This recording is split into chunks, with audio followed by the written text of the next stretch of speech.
Welcome to the Heart of Show Business. I am your host, Alexia.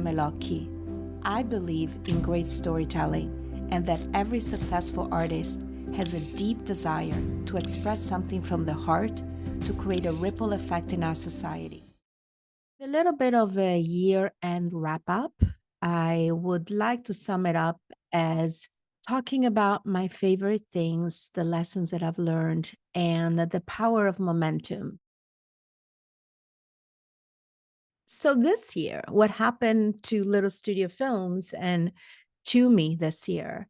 First of all, as many of you know, I published my book, An Insider Secret Mastering the Hollywood Path. It was a way of me to give back to all the artists and the aspiring creatives that have spent so much money and going into film school and maybe still feeling a little bit confused or disempowered. And so I created this book to give my little wisdom nuggets and cliff notes on how the business works. And surprise, surprise, with hardly any marketing, I have probably now 30 five-star reviews, and it keeps on selling and being shared with people. So thank you to all who reviewed and support it and are buying it. This brought about the decision with our company to create a little studio films publishing division. There's so many international books that deserve to make their way into the United States. There is also some American books that maybe are not being treated properly as far as like the authors are concerned. And so we wanted to give this opportunity to some storytellers and some unique stories to be published through our label so that we can also have a curated list that will go to big decision makers in Hollywood and beyond for film and TV series. And we felt that the book is a way to start. We also secured quite a bit of writing deals, paid writing deals and options for some of our clients. We're very excited about them. And they're very excited about continuously feeling their work being validated. I was a co-producer on 4 movies myself as Alexia, and a few of those films were actually directed by my longtime clients, Marco Ristori and Luca Boni, some very, very talented Italian filmmakers. Their films that got released through V channels, now called Insurgents. Thank you, Nicolò, for their trust, for your trust and belief in them, reached millions of streams within the first 6 hours of dropping, which really gives us a taste of the power of AVOD and the power of direct to consumer distribution. I have taught a few classes as usual on Stage 32, prepping authors, writers, filmmakers, producers for the American film market that happened in Vegas. I taught them how to pitch, how to navigate the rooms, how to best find the right partners for the right projects. I also worked a little bit on their mindset. That was really great. All my students loved it. I also did a little bit of brand consulting, which was very rewarding, using Hollywood tactics to help a few solopreneurs with very exciting products that I really believed in, and helping them streamline their messaging on their website, on their social media, giving them a little bit of the Hollywood pizzazz so that they can feel empowered and continue to expand their business endeavors. One thing that you all need to know is books are becoming the thing again.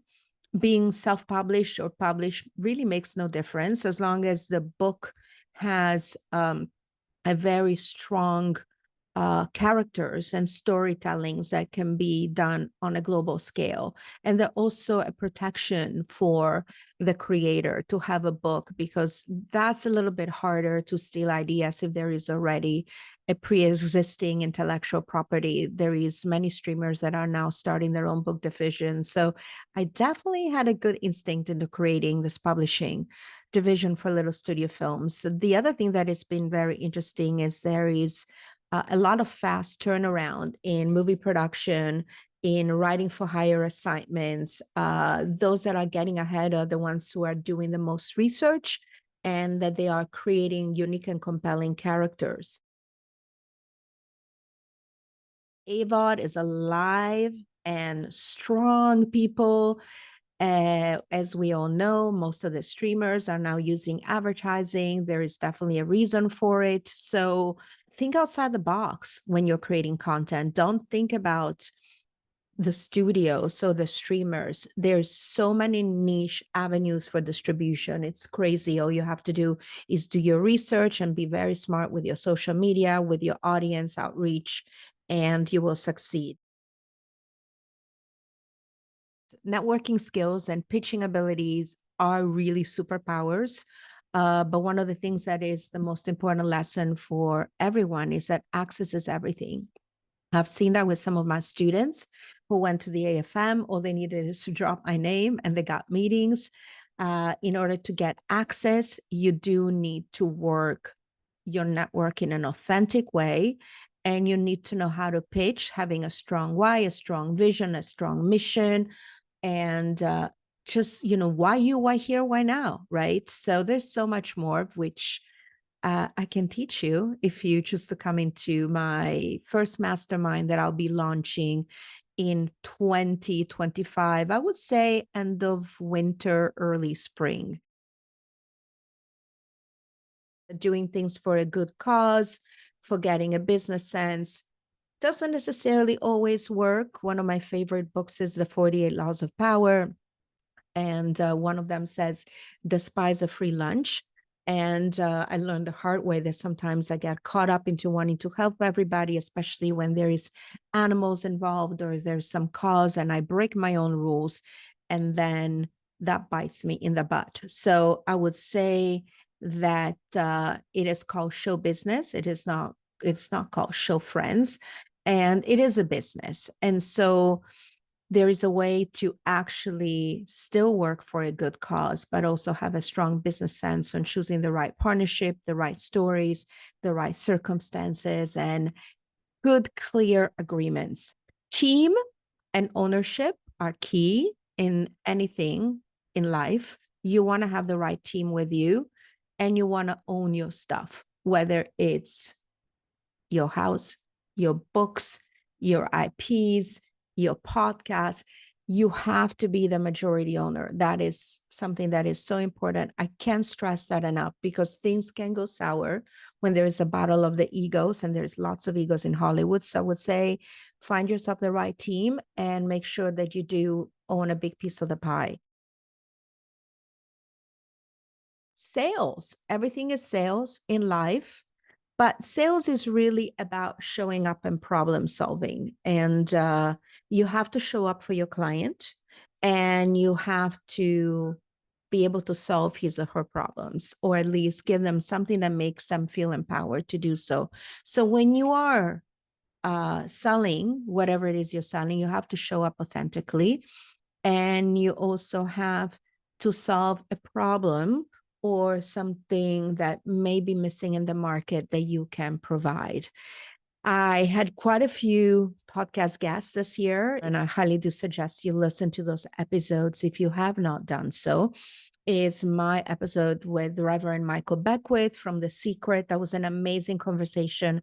I can't believe how lucky I was to have him here. Thank you, the Eden Magazine, for making sure that that happened for me. And that conversation really was life-changing for so many people. And I hope you get to listen to it, especially at the end of the year when it's all about finding inner peace and having a strong vision for your future. Kyle Cease was another special guest. He used to be an actor and comedian. He wrote the Illusion of Money book. We talk so much about being present. We talk so much about shedding any false identities and allowing our real selves to emerge, and also preparing for the changing of the times, right? Age of Aquarius and so much more going on in the world, as we all know. Another personal favorite of mine was an episode all about distribution and international sales with my friend Michael Favell from Odin's Eye. Make sure you check that out. That is a masterclass into how the international sales business works. And then, of course, actors like Joe Mantegna, what a legend, what a gentleman.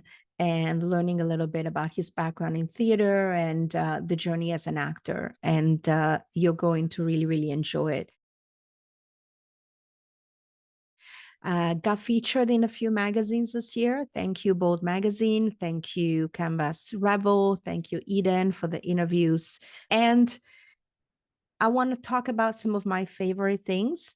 My favorite books this year were The 48 Laws of Power is an oldie but goodie. It's not a new book, but literally it should be read by every person who has goals and dreams and focus and wants to succeed when there's so many things that change. Another great favorite is the book by the founder of Italy, Oscar Farinetti, called Never Quiet. It's so inspiring. It really shows that mindset is everything. Essentialism by Greg McHughes talks about simplifying your life in every area, getting rid of toxic things, toxic people, and just in general, focusing on what really matters. Favorite movies this year, I would have to say Emilia Perez. What an amazing surprise that was. As you know, it won big at the Cannes Film Festival. And